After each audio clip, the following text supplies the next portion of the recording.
Hi friends. ఇవాళ special ఏంటి అంటే కొత్త మాస్క్ వేసుకున్నాను నేను. అందరేమో కొత్త జ్యువెలరీ, కొత్త డ్రెస్సెస్ వేసుకుంటారు, కానీ కొత్త మాస్క్ నాకైతే స్పెషల్ కొత్త మాస్క్ అన్నమాట. ఎందుకు అంటే నాకు మాస్క్ తోటే ఆరోగ్యం, డస్ట్ ఎలర్జీ ఉందన్నమాట. అందుకు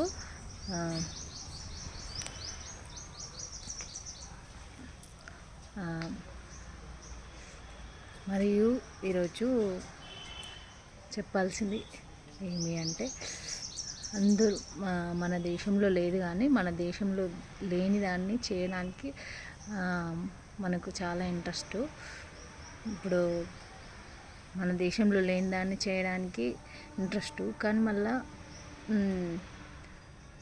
మనం అది చేయకూడదు, ఇది చేయకూడదు, అది పాటించొద్దు, ఇది పాటించొద్దు అని చెప్పేవారు చాలామంది ఉన్నారు. ఇది నిజమా కాదా మీరు చెప్పండి నాకు. వ్యాలంటైన్స్ డే గురించి చెప్తున్నాను అనమాట. సరే, పెద్దవాళ్ళకు మ్యారేజ్ అయిన వాళ్ళకు అందరికీ హ్యాపీ వ్యాలంటైన్స్ డే అండి. దేవుడి హస్తము మీతో ఉంటే మీ ఎముకలో ఎముక మీతో ఉండునుగాక. దేవుడి కృప, ప్రభు దయ మీతో ఉంటే మీ ఎముకలో ఎముక అంటే ఎవరు క్రైస్తవులు చూస్తున్నట్లయితే క్రైస్తవులకు వెంటనే అర్థమైపోతుంది. ఇంకా వేరే వాళ్ళు చూస్తున్నట్లయితే మీరు తెలుసుకోవాల్సి ఉంటుంది. ఎముకలో ఎముక అన్నప్పుడే మీకు అర్థం కావాలి. ఎముకలో ఎముక అని ఎందుకు చెప్తున్నాను అంటే, ఆదాము ఎముక నుండి అవ్వను ప్రభు సృజించినాడు. ఇదంతా అయితే మనకు ఆల్రెడీ క్రైస్తవులైన వాళ్ళకి తెలిసి ఉంటుంది. కాకపోయిన వారికి ఐడియా ఉండకపోవచ్చు. ఎముకలో ఎముకను సృజించిండు, సాటి అయిన సహాయనిగా ప్రభువు చేసిండు. ఇంకా బైబిల్లో చూసుకుంటే చాలా అంటే ఇప్పుడు ఉన్నదంతా ఏది ఫ్యూచర్ కోసము, లేకుంటే ఎంజాయ్మెంట్ కోసము. కొంతమంది మంచిగా ఉండేవాళ్ళు ఉన్నారు, కొంతమంది చెడుగా రాంగ్ వేలో వెళ్ళే వాళ్ళు ఉన్నారు. వాళ్ళకు సరి అయిన అవగాహన లేక, సరైన సజెషన్ లేక యవ్వనస్తుల్లో, టీనేజ్ వాళ్ళలో కానీ పెద్దవాళ్ళలో కొంతమంది తప్పిపోయే వాళ్ళు ఉన్నారు. కొంతమంది దాన్ని ట్రూ లవ్గా ప్రూవ్ చేసుకునే వాళ్ళు కూడా ఉన్నారు. మీరు ఏ కోవాకు చెందిన వాళ్ళు మీరు కామెంట్ రూపంలో తెలుపగలరు అని గుర్తు చేస్తున్నాను. ఈరోజైతే నేను యాకోబు స్టోరీ, రూతు స్టోరీ, ఇంకా ఎంతమంది అవ్వాదాము మనకు తెలుసు,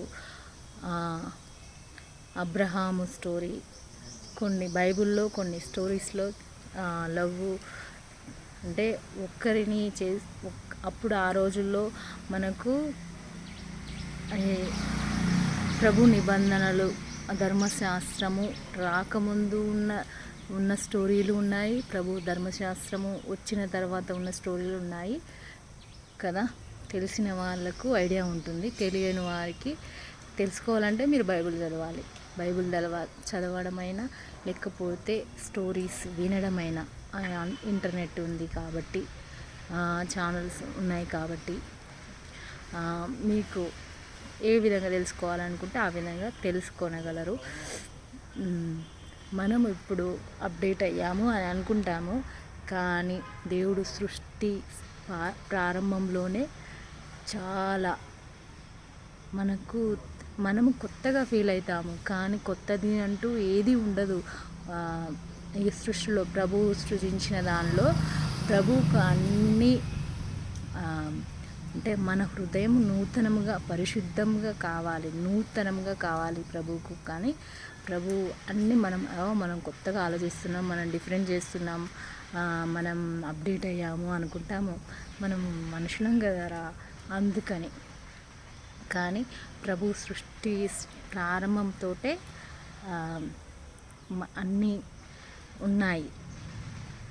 ప్రతి విషయంని బైబిల్లో దాచిపెట్టాడు. బైబిల్లో మనము చదివితే తెలుసుకోగలుగుతాము. ఎంత చదివినా అది మళ్ళీ కొత్తగా ఉంటుంది. ఎందుకంటే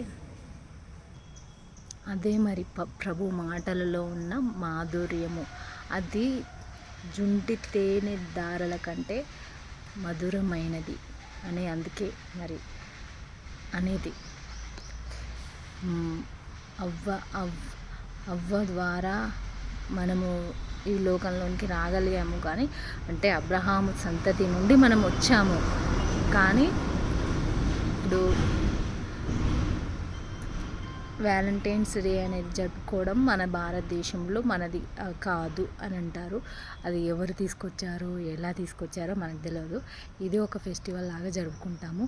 ఎందుకంటే నేను మీకు విష్ చేశాను అంటే మరి ప్రేమ అనేది ప్రభువు ఒక ఎముక నుంచి ఇంకో ఎముకని తయారు చేసి మరి మనిషిని మేల్ నుంచి ఫీమేల్ని చేసిండు. అప్పుడే ఉన్నది ఈ స్టోరీ, లవ్ స్టోరీ. అంటే లవ్ బాండింగ్ అనేది మనకు సృష్టి మొదటి నుంచే ఉంది కాబట్టి మనము జరుపుకోవచ్చు.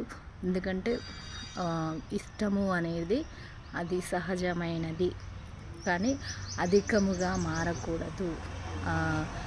అది మితిమీరిపోకూడదు. నాకు చెప్పడానికి వర్డ్స్ వెంటనే రావు కాబట్టి ఇలా చెప్తున్నాను నేను. అర్థం చేసుకోగలరు. అర్థం చేసుకునే మైండ్ మీకు ప్రభువైన యేసయ్య దయచేయును గాక. మంచిగా ఆలోచించి టీనేజ్ పిల్లలకు చెప్తున్నాను. ఆల్రెడీ మ్యారేజ్ అయిన వాళ్ళకైతే నేను చెప్పిన ప్రయోజనం ఉండదు. కాకపోతే ఇప్పటికైనా దేవుడు మంచి జ్ఞానము, భార్యను భర్తను మంచి జ్ఞానంతో అంటే మరి సరైన దారిలో నడిచే యోగ్యతను మనము కలిగి ఉండాలి అని గుర్తు చేస్తున్నాను. నా యొక్క జీవితము నా భర్తతో ఎలా ఉన్నామా అంటే ప్రతిరోజు మనలో లవ్ బాండింగ్ అనేది ఉంటుంది. ఎలా ఉంటుంది? వాళ్ళు మనకు చేసే హెల్ప్ని బట్టి, మనం వాళ్ళకి చేసే సహాయాన్ని బట్టి ఇద్దరిలో ఉండే బాండింగే అదే లవ్ కదా. అంటే లవ్వర్స్ మాత్రమే లవ్ అని అనుకోకండి. అలా అనేసి గిఫ్ట్లని అదని ఇదనేసి చాలా ప్రెషర్ పెడుతుంటారు, కొంతమంది టార్చర్ పెడుతుంటారు. అది సరి అయినది కాదు. నా సజెషన్, నేను చెప్పానని మీరు ఆగరు ఎవరు కూడా. ఎవరి ఇష్టం వాళ్ళది, దానికి నేనేం చేయలేను కదా. ప్రభువు మీకు మాట్లాడాలి, నేను మాట్లాడితే కాదు ప్రభువు మాట్లాడాలి కదా అని గుర్తు చేస్తున్నాను. మీరు ఇప్పుడే కొత్తగా మనం ఏదో చేయాలి అనేసి ఆవేశపడకండి. బాయ్స్ అయినా గర్ల్స్ అయినా వీడియో ఎంతమంది చూస్తున్నారో వారి అందరితో ప్రభు మాట్లాడును గాక, అందరినీ ప్రభువు దర్శించును గాక, అభిషేకించును గాక. అంటే కుటుంబాన్ని నిలుపుకోవడం, మ్యారేజ్ కాని వాళ్ళైతే మ్యారేజ్ అయినాక కూడా సక్సెస్గా ఎముకతో ఉండాలి అని నా ఉద్దేశం. ఎముకతో ఉండడం అది నిజమైన లవ్ అని నేను తెలియజేస్తున్నాను. నాకు తెలిసిన విషయం చెప్తున్నానబ్బా. మీకు తెలిసిన విషయాలు ఏమైనా ఉన్నట్లయితే కామెంట్ రూపంలో చెప్పండి. అసలు లవ్ మ్యారేజ్కి అరేంజ్ మ్యారేజ్కి లవ్ అంటే అరేంజ్ అంటే లవ్ లేదే అని కాదు, లవ్ మ్యారేజ్ అయితేనే లవ్ ఉంది అని కాదు, అట్లని కాదు. లవ్ మ్యారేజ్ ఏమో ప్రిపేర్ అయ్యి ఆటోమేటిక్గా లవ్ చేసుకొని జర్నీ స్టార్ట్ చేస్తారు. ఇది అరేంజ్ మ్యారేజ్ అంటే మైండ్లో ఫిక్స్ చేసుకొని నేను ముందుకు నా లైఫ్లో ఇలా ముందుకు వెళ్ళాలని బాయ్ గర్ల్ కుటుంబంతో కలిసి బాండింగ్ అనేది స్టార్ట్ అవుతుంది. అదే లవ్ మ్యారేజ్, అరేంజ్ మ్యారేజ్లో బాండింగ్ అది లవ్ ఉండదు అని కాదు. మ్యారేజ్ అయినాక అది లవ్ చాలా ఉంటుంది. మ్యారేజ్ కాని వాళ్ళకు లవ్ స్టార్ట్ అయినాక లైఫ్ జర్నీ స్టార్ట్ అవుతుంది. అది లవ్ మ్యారేజ్కి అరేంజ్ మ్యారేజ్కి డిఫరెన్స్. నేను చెప్పే మాటలు అందరికి కొంచెమైనా పని చేయాలని నేను కోరుతున్నాను. ఛానల్ చూస్తున్న వారికి చాలా కృతజ్ఞతలు. ప్రభు మిమ్మల్ని దర్శించి మీతో మాట్లాడాలనే నా ప్రయాసం నెరవేర్చును గాక ప్రభు. సరే, బాయ్ ఫ్రెండ్స్.